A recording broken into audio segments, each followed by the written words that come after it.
Herkese merhabalar arkadaşlar. Bir videomla daha tekrardan beraberiz. Büyüklerimin ellerinden, küçüklerimin gözlerinden öpüyorum. Bugün sizlere Google EDS'de YouTube üzerinden videolarınıza nasıl reklam verirsiniz? Nasıl yapmamız gerekir? Google EDS'de reklam vermenin iyi yönleri nelerdir? Kötü yönleri nelerdir? Bunlardan bahsedeceğim. İlk öncelikle İyi yönlerinden başlayalım. Birinci seçeneğimiz olan Google EDS kullanarak izlenme arttırabiliyoruz arkadaşlar. Bu da ne anlama geliyor? Yani cüzi bir miktar kullanarak işte 10 lira 20 lira karşılığında sizi zorlamayacak şekilde YouTube'da paylaştığınız videolara Google EDS üzerinden reklam vererek izlenmelerinizi arttırabilirsiniz arkadaşlar. Biraz sonra tabii bunu görsel olarak da bilgisayar üzerinden sizlere göstereceğim. İkinci seçeneğimiz olan abonelerimizi arttırmak arkadaşlar. Google EDS'de videolarımıza reklam verirken izlenmelerimiz arttığı kadar abone getirisi de fazla oluyor arkadaşlar. Ya muhakkak videolarınızı ön plana çıkarmak istiyorsanız, işte izlenmenizi ve abonenizi arttırmak istiyorsanız muhakkak Google EDS'de reklam vermeniz gerekiyor. Üçüncü seçeneğimiz olarak da istediğiniz ülke ya da bölgede reklam verebiliyorsunuz arkadaşlar. Yani bu ne anlama geliyor? Siz Türkiye'de yaşıyorsunuz ama ben videomun reklamlarını, örnek veriyorum, Amerika'da izletmek istiyorum. Almanya'da izletmek istiyorum. İngiltere'de izletmek istiyorum. Sadece bu ülkelere reklam vererek videolarınızı ön plana çıkarabilirsiniz. Abi tabii şöyle de bir şey var. Şimdi videolarınız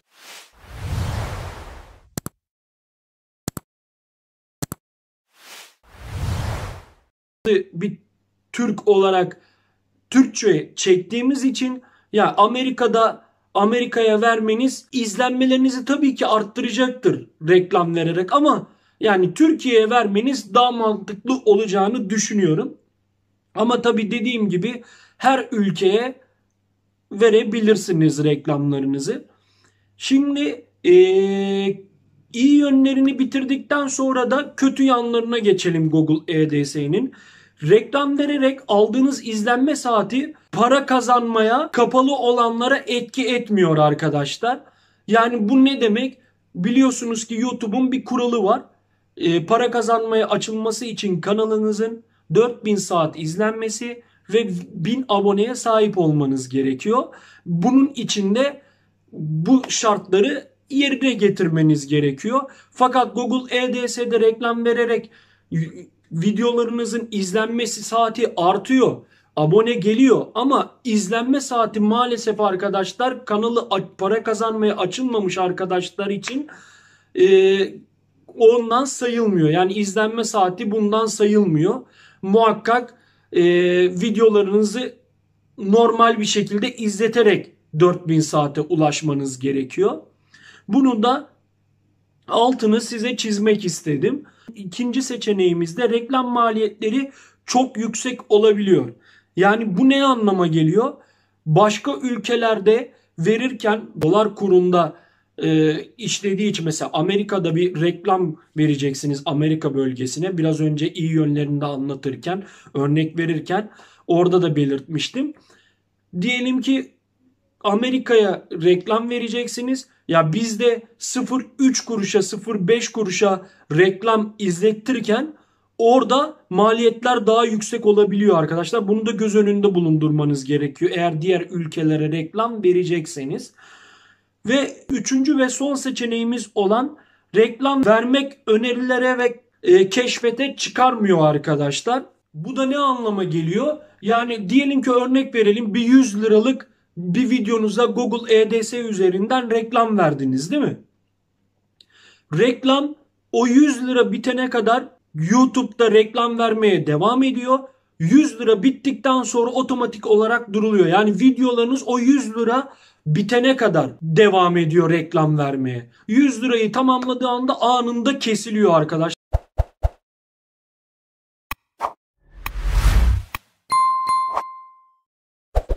arkadaşlar kesinlikle 100 liranın üstüne çıkmıyor.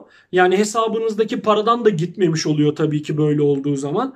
Yani siz ne kadar bütçe belirlerseniz o kadarında otomatik olarak reklamlarınız duruyor.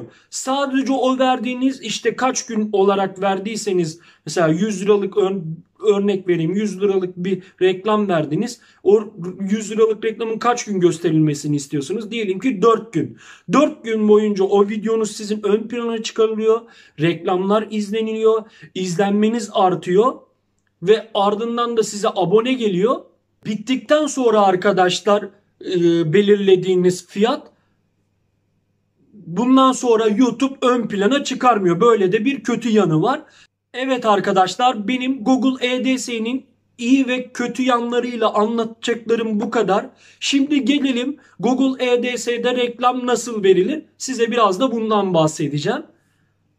İlk öncelikle bilgisayarınızda bulunan tarayıcınızın açıyorsunuz arkadaşlar. Açtıktan sonra arama butonuna Google EDS yazıyorsunuz. Ve karşımıza bu şekilde bir sayfa geliyor. İlk başlık olan Google EDS, Google EDS'de oturum aç'a tıklıyorsunuz. Ve ondan sonra karşımıza böyle bir sayfa geliyor. Sağ üst köşede hemen başlayın ve oturumu açın diye iki seçenek var. Oturum açmak, daha önceden Google EDS hesabınız varsa oturum aç'a tıklıyorsunuz. Eğer ilk defa Google EDS'yi kullanacaksanız ilk öncelikle kaydolmanız gerekiyor arkadaşlar. Onun için de hemen başlayın deyip bir Gmail hesabı oluşturup, şifre oluşturup bu şekilde giriş yapmanız gerekiyor. Benim daha önceden olduğu için ben direkt oturum aç'a tıklıyorum. Ve Google EDS sayfamız karşımıza geliyor arkadaşlar. Burada İlk öncelikle Google EDS'de reklam verebilmemiz için muhakkak cüzi miktar da olsa içinde para bulundurmanız gerekiyor. Başlamadan önce reklam vermeyi de şunu da hatırlatmak isterim sizlere. Google EDS'ye ilk defa kayıt olduktan sonra bir referans numarası girdiğinizde 31 gün boyunca Google EDS'ye yatırdığınız paralardan sonra en az 25 lira bir yatırmanız gerekiyor 31 gün içinde. Yatırdığınız takdirde size 150 TL promosyon veriyor arkadaşlar. O 150 TL'lik promosyonla da reklam verebiliyorsunuz. Ben onu kullandım. Tabi burada ilk öncelikle Google EDS'ye para yatırabilmeniz için de muhakkak bir IBAN numaranız olması gerekiyor. Bir banka hesabınızın IBAN numarası olması gerekiyor ki buraya IBAN numarasını kaydedeceksiniz ve onun aracılığıyla buraya para yatıracaksınız. Onun için de burada araçlar ve ayarlar yazıyor. Bakın mouse'la gösterdiğim yerde. Buraya tıklıyorsunuz ve burada faturalandırma ve ödemeler diyor. Buraya tıkladığınız anda zaten yatırma ekranı karşınıza gelecek. Buraya IBAN girerek buraya Google EDS'ye para yatırabilirsiniz. Şimdi gelelim reklam vermeye arkadaşlar. Reklam vermek için şurada gördüğünüz sol köşede yeni kampanyalar diyor. Buraya tıklıyorsunuz. Karşımıza çıkan sayfada hedef kılavuzu olmayan bir kampanya oluşturuna tıklıyorsunuz. Ve ardından sol köşede video, yani YouTube ve bağlantı TV'lerde görsel sesler ve hareketler müşterilerin ilgisini çekin başlığı altındaki bu yere tıklıyorsunuz ve karşınıza özel video kampanyası, atlanmayan yayın içerik, yayın dışı, dönüş sağlama, reklam dizisi gibi kategoriler geliyor. Bu kategorilerden en üst kategorimiz olan özel video kampanyasını seçiyorsunuz ve sağ alt köşeden devama tıklıyorsunuz. Devamı tıkladıktan sonra karşımıza reklam vereceğimiz sayfa ekrana geliyor. Ondan sonra burada kampanya adı diyor. Herhangi bir şey yazabilirsiniz arkadaşlar. Hangi videonuzu verecekseniz o videonun ismini de yazabilirsiniz. Herhangi bir şey de yazabilirsiniz. Ben direkt Mustafa Koşar YouTube kanalımın ismini yazıyorum. Burada teklif stratejisi diyor. Burada herhangi bir şey yapmanıza gerek yok. Bu maksimum GBM'de kalsın. Buna dokunmanıza gerek yok. İşte burası önemli arkadaşlar. kaç paralık reklam verecekseniz onu burada belirtmenizi istiyor. Bütçe ve tarihler kısmında. İşte bunu günlük olarak da belirtebilirsiniz ama kampanya toplamı olarak da bir tutar yazabilirsiniz. Benim size tavsiyem kampanya toplamını yapın. Ben bu şekilde kullanıyorum. Diyelim ki buraya işte 20 TL'lik bir kampanya tanımlayacaksınız. Yani 20 TL boyunca reklam vereceksiniz. 20 TL bitene kadar. Onun için de burada tarih seçmeniz gerekiyor tutarı belirledikten sonra. Bugün ayın 22'si, işte 22'si başlangıç tarihi, 22'si bitiş tarihi de her zaman bir 2-3 gün verin arkadaşlar. Çünkü reklamlar günübirlik onaylanmayabiliyor, bazen bir gün alabiliyor. O yüzden örnek veriyorum, bugün ayın 22'si ise yani 23'ünde onaylayacağınızı düşünürseniz bir iki günde öyle verin. Yani bitiş tarihinde 25 deyin. 25 dedikten sonra yani 22 ile 25 arasında benim reklamlarım tanımlanacak. Yani bu da ne anlama geliyor? 20 TL değerindeki kampanya toplam tutarı 4 gün boyunca devam eder. 5 TL değerinde günlük bütçe tutarı gibidir diyor. Yani her gün 5 TL kesilecek şekilde reklam yayınlanır diyor arkadaşlar. Bu anlama geliyor. Ağlar kısmına herhangi bir şey yapmanıza gerek yok. Burada konumlar çok önemli. İşte biraz önce de size videomun başlangıcında da söylediğim gibi istediğiniz ülkelere reklam verebiliyorsunuz. Ama benim size tavsiyem e, yani Türkçe çektiğiniz için videoları Türkçe vermeniz ve Türkiye'ye vermeniz daha doğru olacağını düşünüyorum. Tabi takdir sizin. Diğer ülkelere de verebilirsiniz. Diğer ülkelere vermek için burada başka bir konum gir dedikten sonra burada işte ülkelerin ismini buralara yazarak bu şekilde belirleyebilirsiniz. Ben Türkiye diyorum. Türkiye'yi dedikten sonra videonuzun dilini, buradan istediğiniz dili seçebilirsiniz. Ben videomun dili Türkçe olduğu için Türkçeyi seçtim arkadaşlar. Envanter türü, burada buna hiç dokunmayın. Zaten bu standart olarak gelecektir. Standart olarak kalsın. Hariç tutulan türler ve etkiler demiş. Buna da herhangi bir şey yapmanıza gerek yok. Bu da bu şekilde kalsın.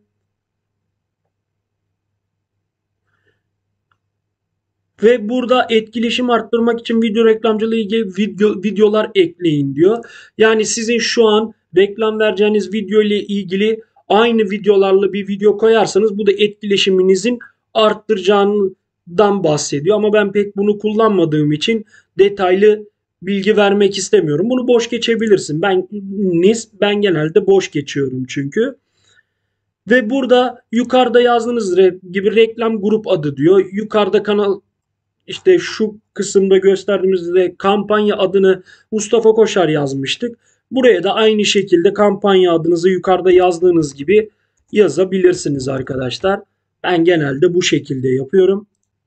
Ve ardından videonuzun türüne göre arkadaşlar burada yaş sınırlamasını seçebilirsiniz. Ama bunu seçerken muhakkak dikkat edin. Neden? Çünkü her zaman her kitleye hitap edemezsiniz. Çektiğiniz videolara göre hitap şekilleri değişecektir. Yani siz şimdi bir oyun videosu çekiyorsanız 60 yaş ve 65 yaş üzeri oyun videosunu izlemez. 55-64 yaş arası izlemez.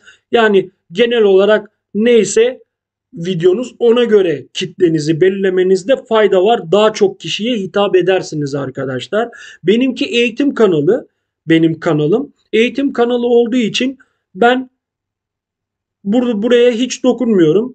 Tüm hepsini dahil ediyorum. Ama sizin oyun kanalınızsa dediğim gibi bunların çeltiklerini bu şekilde kaldırarak yapabilirsiniz daha fazla kitle elde etmek için. Ama benim eğitim kanalı olduğum için 7'den 70'e herkes izleyebilir, yararlı şeyler bulabilir eğitim kanalında. O yüzden ben herhangi birine dokunmuyorum. Ve bu seçeneğimizi de geçtikten sonra burada kitle segmenti arkadaşlar. Yani siz videoyu yayınlarken hangi kitleye yayınlamak istiyorsunuz onu belirtmenizi istiyor. İşte oyun kanalı ise oyun programı ve show hayranları kitlesine yapabilirsiniz. Ama genelde yani bunu boş geçebilirsiniz daha fazla kitleye sahip olabilmek için, hitap edebilmek için. Ben herhangi bir şey yapmıyorum bunda.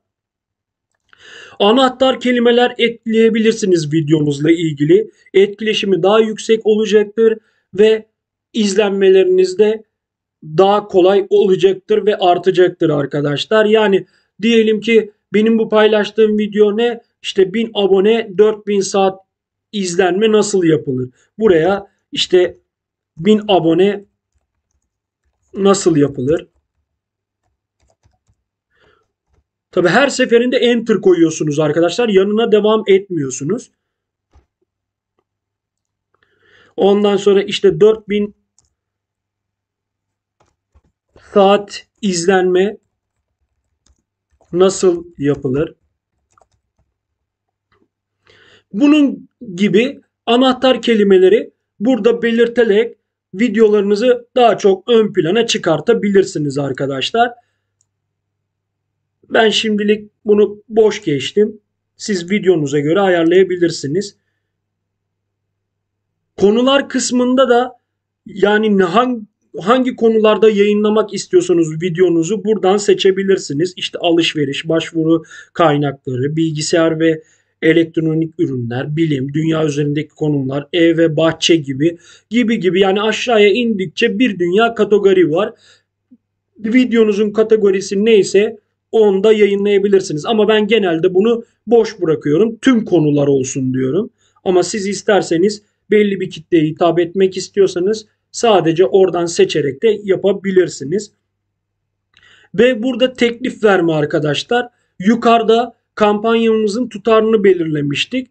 Burada da bütçesinin şeyini belirleyeceğiz. Yani her tıklanmadan bizden ne kadar para gidecek.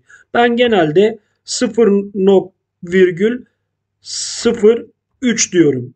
Tabi bazen kabul etmeyebiliyor. Bu şekilde tıkladığınız zaman yan tarafta gördüğünüz gibi işte bu tahminidir tabii ki. Burada belirlediğiniz fiyatta işte belirlediğiniz kampanya tutarı ne kadarsa işte diyor ki bu reklam izlenme bittikten sonra gösterim sayısı yani 1 milyar olacak diyor. Bu tabii ki bu tamamen tahmini arkadaşlar. 1 milyar der, bir bakmışsınız 1000 izlenme gelir. Bir bakmışsınız 5000 izlenme gelir. Ya bu tamamen Google EDS'nin ayarladığı tahmini bir sistem. Zaten yaptığınızda da göreceksiniz. Ben 0,03 yaptım. Her tıklanmada 0,03 kuruş benden gidecek. Buraya da hangi videoyu paylaşacaksanız arkadaşlar o videoyu ekliyorsunuz. Ve onun için de şuraya kanalıma geliyorum. Mesela ben buradaki en son paylaştığım bilgisayar ekran görüntüsü nasıl kaydedilir, Camtasia nasıl kullanılır diye bir videom var. Ben bu videomun o yüzden webcam'li adresini kullanacağım. Onun için de ne yapıyoruz? Buradan paylaşa tıklıyoruz ve buradan kopyala dedikten sonra tekrardan Google EDS'imize gelip kopyaladığım URL'ye buraya yapıştırıyorum ve otomatik olarak zaten videom burada çıkıyor arkadaşlar. Ve buradan da zorunlu olarak muhakkak reklamımızın türünü seçmemizi istiyor. Atlanabilir yayın içi reklamlar var. İşte feed içi video reklamlar var. Ben genelde atlanabilir yayın içi reklamları kullanıyorum. Sizin de bunu kullanmanızı tavsiye ederim. Ve ardından da biraz önce kopyaladığınız URL'yi tekrar buraya da yapıştırıyorsunuz. Aynı URL'yi ve bu şekilde kanalımız oluşuyor arkadaşlar. Buraya reklam adı yukarıda yazdığımız gibi yine reklam adınızı ne verdiyseniz onu yazıyorsunuz. Ben Mustafa Koşar olarak vermiştim. Tekrardan Mustafa Koşar olarak veriyorum. Ve sağ yan tarafta da telefonda ve internet üzerinde bilgisayar üzerinde nasıl görünüme sahip videonuz bunu gösteriyor. Telefonda bu şekilde görüyormuşsunuz. Televizyonda bu şekilde, bilgisayarda da bu şekilde bir görünüme sahipmiş videolar. Siz de videolarınızı koyduğunuz zaman bu şekilde arkadaşlar nasıl olduğuna bakabilirsiniz. Ve ardından da bütün her şeyi ayarlamış bulunuyoruz. Ayarladıktan sonra da kampanyayı oluştur dedikten sonra kampanyanız oluşturuluyor arkadaşlar. Benim Google EDS ile anlatacaklarım bu kadar. Bir videomun daha sonuna geldik arkadaşlar. Videolarımı takip etmeyi unutmayın. Like atmayı unutmayın. Abone olmayı unutmayın.